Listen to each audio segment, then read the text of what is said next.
Today on the 303 Countdown, the NBA and NHL playoffs are heating up. LeBron once again tests the limits of father time. NFL rookie camps are ready to go across the country. We take a look at the best young cores in the league. And Galla joins us from Wintrust Arena right here in Chicago ahead of the NBA Combine. All this and more right now.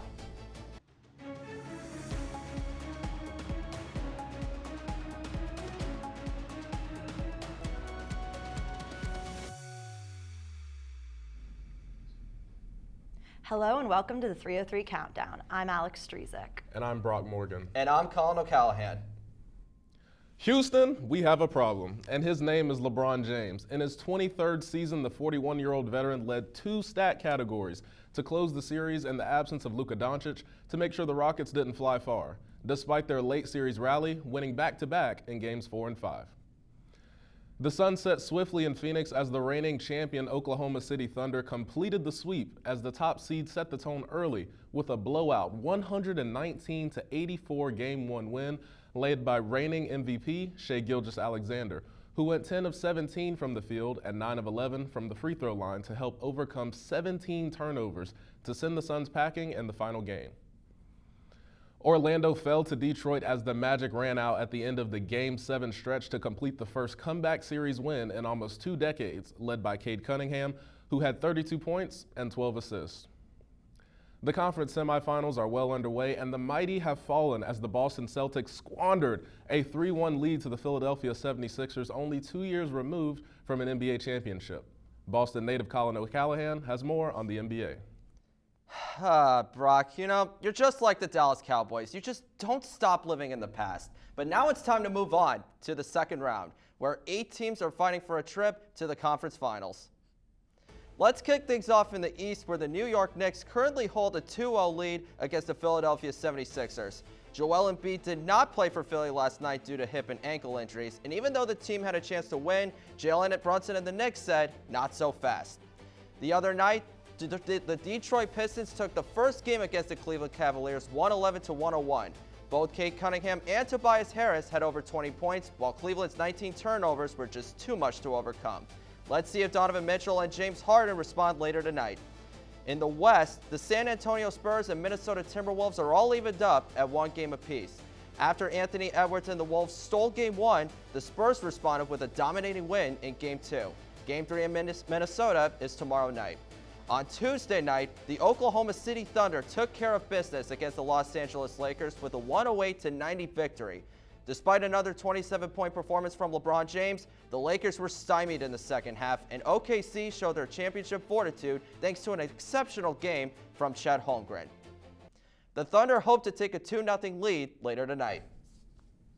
The Stanley Cup playoffs are in full swing, and last night we had 2 matchups.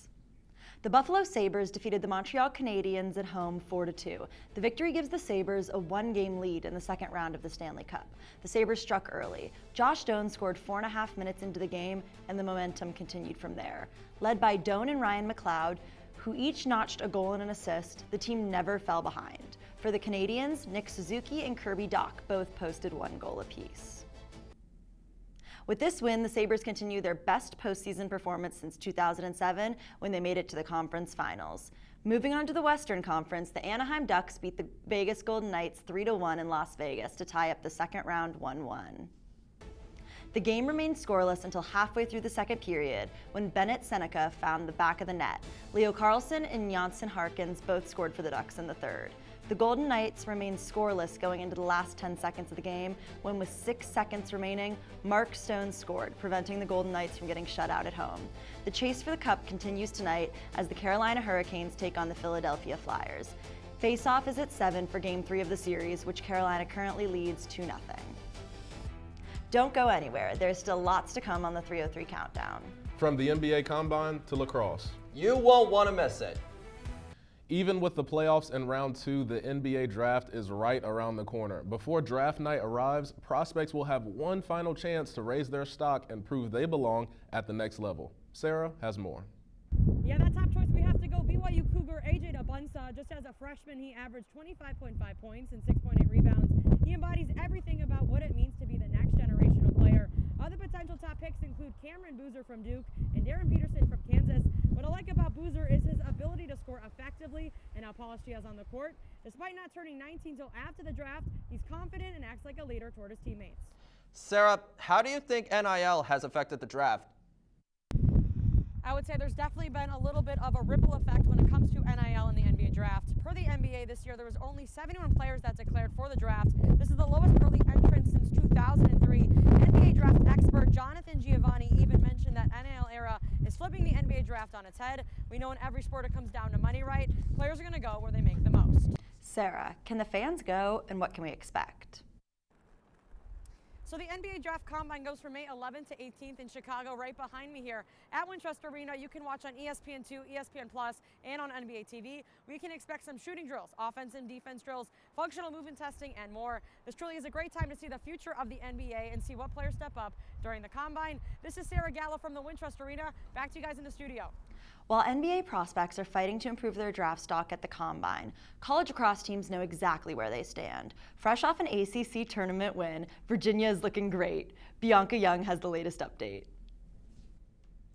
The brackets are set for the men's and women's Division I NCAA lacrosse tournaments, so let me give you a rundown.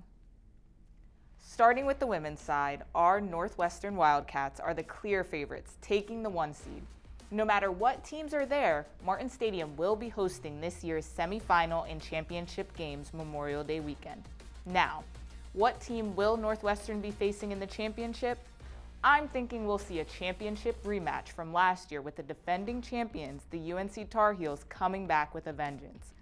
Moving to the men's bracket, UVA will be hosting championship weekend in Charlottesville. At the 5 seed though, UVA may not be playing that weekend. Princeton is the top seed here, but I'm keeping my eyes on another Ivy League contender, the Big Red from Cornell. Cornell is the defending champion, and though they just lost to Princeton for the Ivy League title, any team can win on any given day. That's why they play the games. After the break, Bianca will be joining us for our discussion. From NBA legacies, winners, and losers of the draft to the upcoming WNBA season. Make sure you dial in. You won't want to miss it. Welcome back. Let's revisit the dozens of storylines we're following in the NBA playoffs. We've got LeBron at 41, the Pistons barely avoiding an early exit, the Cavs window potentially closing if they fall to the Pistons. Who has the most to prove in these playoffs? Well, you know, we always talk about James Harden and how he always has to step up in the biggest moments, but honestly, I don't think we talk enough about his teammate, Donovan Mitchell, because do you guys realize he hasn't been out of the second round in his entire career, or since he's ever, made it to the playoffs? Do you realize he's never played for an NBA championship? Donovan Mitchell is one of the most talented players in the league. The way he speeds, the way he can drive to the basket, the way he can pull up from anywhere, yet the playoff success has just not been there. So James Harden has a lot on his plate, but I think Donovan Mitchell really needs to, be the reason why the Cavs get over the hump this year. Well, I think it's the New York Knicks, to be quite honest with you. They have went years and years and years without an NBA championship, and now they are in prime position, especially with Joel Embiid and the injuries that he's been having so far against the playing against the Philadelphia 76ers. So I believe it's New York. New York is obviously a great sports market. They have a crazy fan base. Those people are hungry for an NBA championship. They are hungry for a title. So for me, it's the New York Knicks for sure. I've got to say, I think it's Victor Wembanyama and the Spurs. In his 3rd year in the league, listen, I know he's still young, but this is his first time in the playoffs. They're the 2nd seed out of the West. I don't know that they'll go all the way, but I think getting knocked off in the 2nd round would be a bad look. I think they can win this series. You know, I hear you guys, but I have to say, and I hate to say it, it's Cade Cunningham. Listen, I don't know if that's your king in the East, and he does have the highest total points this postseason. He has 250 total points. He's averaging 31.2 points per game. I'm not saying he can't score, but can he lead his team to victory? I don't know. The series against the Magic was sloppy at best, and now they might lose to the Cavs. Yeah, I'd hate to see it. I'm actually surprised we haven't mentioned anybody from the Los Angeles Lakers, specifically a 41-year-old. I mean, that's just me. I mean, listen, Luka Doncic is still out, and Austin Reeves hasn't really been picking up the pace. But listen, I'm not saying LeBron James definitely has the most to prove, but I'm waiting for him to just steal a game against the Thunder, so that way it just doesn't turn into a sweep. Hold it. As the youngest person, a 21-year-old on this broadcast, I think it's very important that we point out age here. Number one, LeBron James has absolutely nothing to prove. He can retire today and be a first ballot Hall of Famer, period, end of story, full stop. But not the GOAT. He is the GOAT. We will get to that in a little bit. He is the GOAT. And then also going back to Victor Wembanyama, you just took the words right out of my mouth. He's the new kid on the block. He's the young guy. He's the young man. The fact that his team is this deep in it that far, and the fact that they are favored the way they are, that's impressive all by itself. So saying that he has to carry the load and he has to go far and it's his time now and he has to prove it all at once, that's just not the case. I don't think he has to win the whole thing, but I think not making it through the second round, not a good look. Well, I would say, like, Anthony Edwards, if he somehow, I mean, they got blown out last night against the Spurs, but Anthony Edwards, if he somehow and the Minnesota Timberwolves pull this series off and win it, he would have beaten LeBron James, Jokic, Kevin Durant, and Victor Wembanyama, and Steph Curry. But yet, he still has yet to get over Luka Doncic and SGA in the conference finals. If the Timberwolves win this series, you better be the reason why Minnesota doesn't get swept or doesn't get gentlemen swept, or else your legacy is going to be thought of a lot differently from this point on. Go ahead. Thank you. Can I just say, speaking of Kevin Durant, I know he's already out, but I think he had a lot to prove coming into this year, and it was really disappointing to see. I mean, this is 4 different teams in 4 years getting knocked out in the first 2 rounds of the playoffs. It's a tough look, and I think it definitely does hurt his legacy. So even though he's already out, I do think he had some of the most to prove coming into this playoffs. The fact that Anthony Edwards did not beat Luka Doncic, that is not his fault. Unfortunately, injuries are a part of the game. They're a part of the sport. So the fact that he didn't have a chance to face off against that superstar, that's not his fault. And then going back to LeBron James and Kevin Durant and some of these elder statesmen of the league, it's their senior year. You know what I mean? We all remember spring semester senior year. Your grades are in. You've committed to your college. You won your scholarship money. You're just there so you don't get fined. You know what I mean? So do I believe that Kevin Durant is as deep into the GOAT conversation as LeBron James? Absolutely not, but I still believe he's a franchise player for sure. I believe he's a first ballot Hall of Famer, and I believe he's a very, very special player, one that we haven't seen in a long time, and I believe it will be a very long time before we see another player like him. Yeah. Brock, you mentioned how LeBron James has nothing to prove, and I couldn't agree more this season. You know who else doesn't have anything to prove? The 76ers. I know we're talking about who has the most to prove, but I don't want to leave this conversation without talking about the Sixers defeating the Celtics. And they're down 2-0 to the Knicks, but it's about to be home court advantage for them. What do you guys think? Well, going back to the Boston Celtics, I gave Collin a hard time about him, but it took him 7 games to do it. It took him 7 games to do it. We can't sit here and pretend like they got swept, they got blown out. And look, I'll be the first one to say it. Fast and Furious is one of my favorite movies. It doesn't matter if you win by an inch or by a mile. Winning is winning. But again, we just can't sit here and pretend like they just got blown off the map. This was a tight series. This was a back and forth series. It took everything out of each of these teams to put it in. So saying that Philly has the most to prove, you're way off the map. I mean, no, they got nothing to prove. I just wanted to mention it. All right, well, let's move over to the NFL, where rookie minicamps wrap this weekend. This is an exciting but competitive time for undrafted rookies and late-round picks trying to make the final cut. Overall, which teams are in the best shape for the future post-draft? Well, you may ask why I'm wearing sunglasses in studio this morning, and that is because the future of the Dallas Cowboys is just that bright. Caleb and Ryan, they do a great job of putting this show together week in and week out. The question should not be who won the NFL draft, but however, what is the gap between the Dallas Cowboys and everybody else? Oh my gosh. Listen. The Dallas Cowboys had a problem. They were at or near the bottom in just about every defensive category. We spent both of our first-round draft picks on defense. That hasn't happened since 2005. 5 out of 7 draft picks in total went towards defense. And we got the best player in the entire draft, the only guy that could have went to all 32 teams and been a day one starter. That's Caleb Downs. He's a 2-time All-American. He's a Jim Thorpe Award winner. He started every college game that he played in with 44 starts.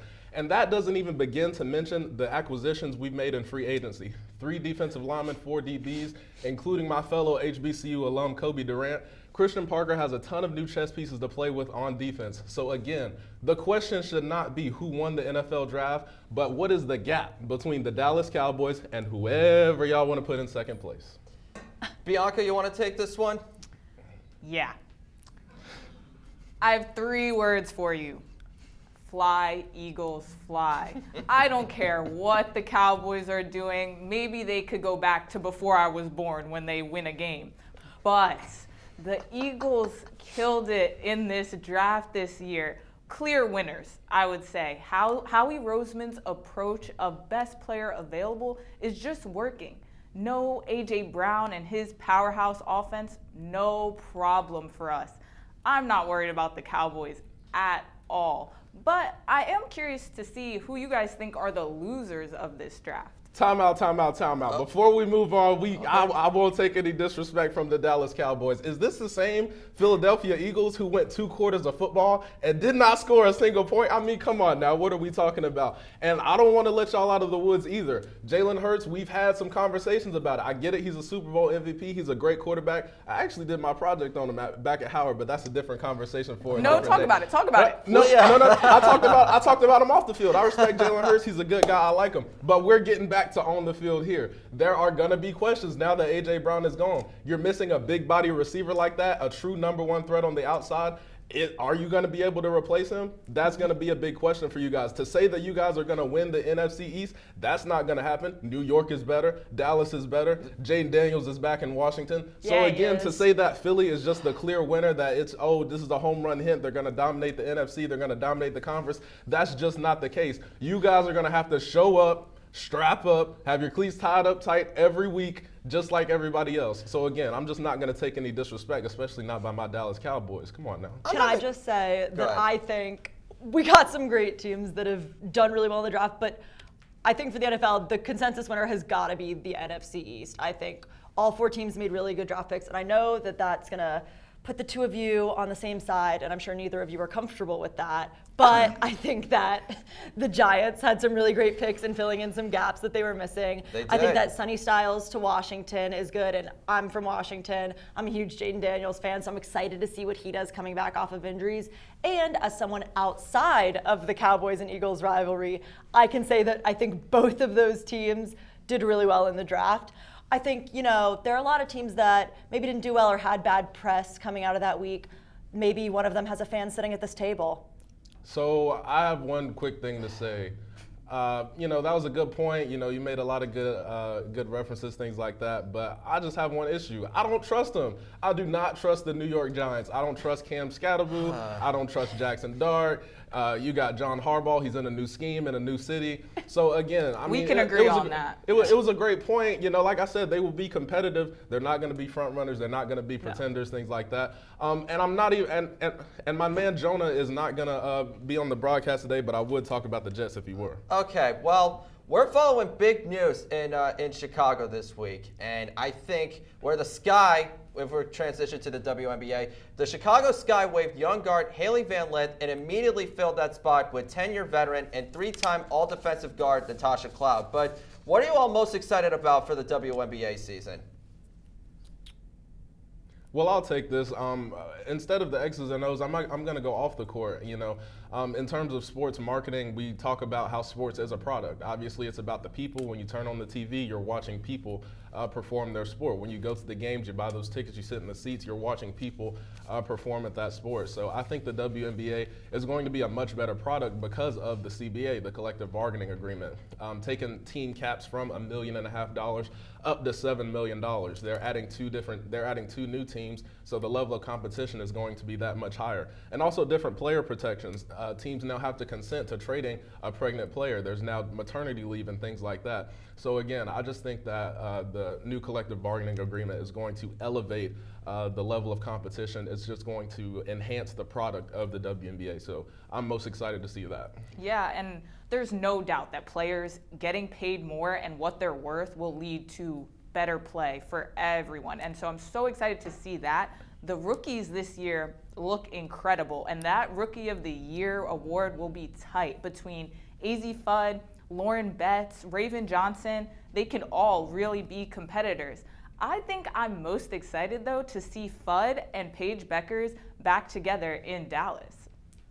I agree with that. I'd say the thing I'm most excited for, especially coming into this weekend, is this Saturday we have the Indiana Fever playing the Dallas Swings, which means we're going to see Beckers, Fudd, Clark, and Boston. We're going to see the last 4 number 1 picks all on the same court, and Caitlin Clark's coming back from an injury, and we have AZ and Paige reuniting. I think that's the game to watch, and with all of the storylines surrounding the W going into this year, I'm really excited to see this game. Yeah, I would definitely, you definitely took my point right there. I'm excited to see Caitlin Clark come back because last year was definitely an injury-riddled season for her. The Indiana Fever still made the playoffs, and they had a chance to pull off a pretty big upset against the Aces in the semifinals, but A'ja Wilson is the best player in the league for a reason, and she just completely took over at the best possible time. So I think Caitlin Clark coming back, trying to, work her way back onto the court, get in better chemistry with her teammates.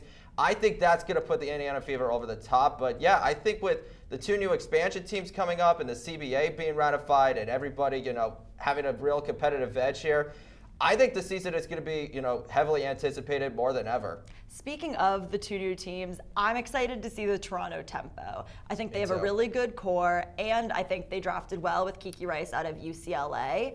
And the way that the PWHL has been received in Canada, I know basketball might not be as popular, but I'm really, really excited to see how the WNBA responds to a new fan base and having a new audience. I hope that it continues to expand the reach, and as we have more expansion teams coming in the next few years, the league continues to get bigger and better and bring in more players. Absolutely, for sure. And then I'm going to agree with Collin with what he said, Caitlin Clark coming back from injury. Whenever you have a superstar, a one-in-a-generation talent like that, people are going to want to come out and see that. Not just the WNBA or the NBA or things like that. People know the stars, right? Everybody might not be able to recite every player on the Dallas Cowboys, but you know who CeeDee Lamb is, you know who Dak Prescott is. Same thing here with the Indiana Fever. And so I agree with you. I'm looking forward to seeing Caitlin Clark come back. I'm looking forward to seeing the WNBA really take advantage of their stars, really getting butts in seats and eyes on the TV.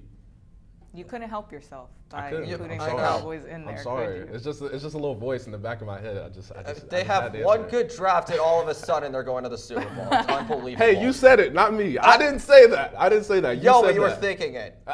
Possibly. Who knows? Go Back figure. to the W, though. Okay. Have you guys seen A'ja Wilson's new sneakers? I'm excited to see A'ja Wilson play and to see just how dominant the Aces are with all of these new players and these new teams. Yeah. Unfortunately, we are out of time today. We hope you've enjoyed this week's edition of the 303 Countdown. We'll see you next week.